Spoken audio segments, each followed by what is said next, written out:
hard to hear that, unconscious biases can sometimes affect you or your students, especially when you're thinking about your students in the past and how they might have been affected by your unconscious biases. I think what we mean by equitable grading practices is allowing students to, for their work to speak for itself, to not necessarily be looking at the person and their life and trying to bring everything from outside in, but looking at the work and having a certain standard for all of that work that we maintain for all of the students. Moving forward, we have a real opportunity to make a change. I think grading unintentionally contributes to inequality because we all have unconscious biases. So we've all gone through training that has convinced us that those unconscious biases are real. They're based on things that we don't even think about most of the time. They come from our environment and our upbringing. And we can bring those into our grading practices. So we can, we'll have an image of a student in our head, or we'll think about our experiences with a student, or we'll think about our experiences with people who are like that student. And sometimes we make assumptions about the quality of the work, or what's gone into the work, and that can inadvertently harm students without us even realizing it. You want to be somewhat lenient on some people, and you are not as lenient on other people. If you know a student is having a hard time, for instance, you may want to be gentler on that student where the work is not good, but you want to help, and that's not really a great thing for other students, not equitable for the others. So if some unintentional things you can do is just treat students differently. Knowing my instructor did not know what work grading, it made me feel safe. What I mean by safe is as if it was like a judgment-free zone. An equity-driven approach to grading helps in a couple of different ways. One, it obviously helps ensure that the students get the grade that they deserve, or at least much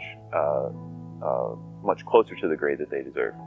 I believe that an equity-driven approach to grading helps students because they can feel that there is no bias on their work, negative or positive.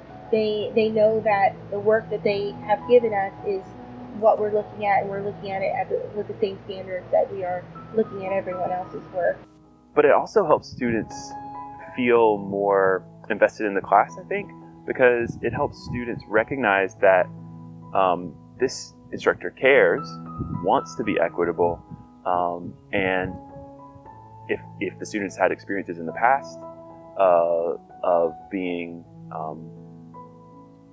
of experiencing bias or prejudice, especially in the classroom, if we can assure them that we are trying to short-circuit those biases, or that we're invested in making sure that that doesn't get passed down from us to them in this class, then I think they're a lot more willing to trust us and to invest in the class. I think that it helps students because they know their work is what is front and center and not anything that they've done or said.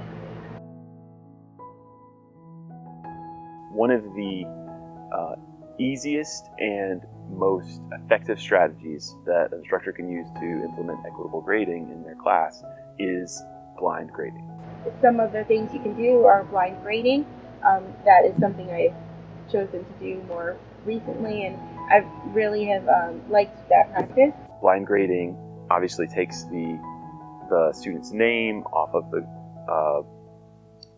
item that you're grading, and then so you don't bring those unconscious biases or even conscious biases to bear when you're grading the work that's in front of you. What I do is I will hide the students' identities from myself, and I will grade the question. So I will click the question and I will grade it, just the question, everybody, all at the same time, where I'm just looking at the work in the rubric. And sometimes I don't even start from the top. I just go, sort of randomly around.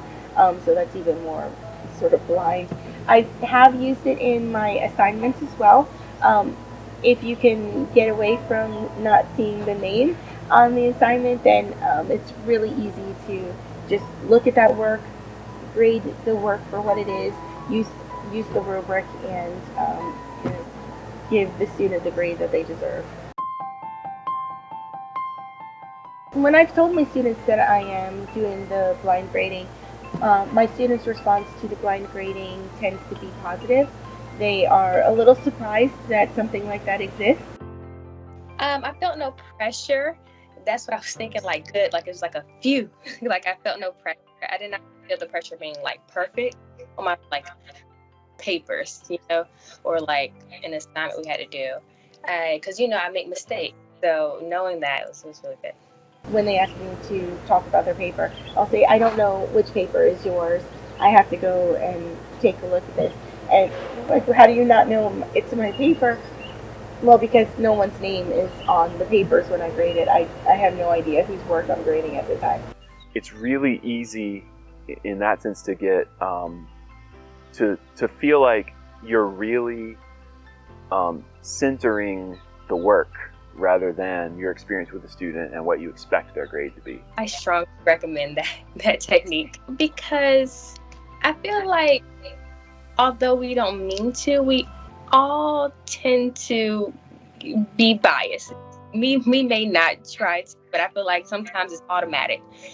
Even if you don't mean any harm, it's just you see the name, you're like, oh, this person right here. Oh, this person right here.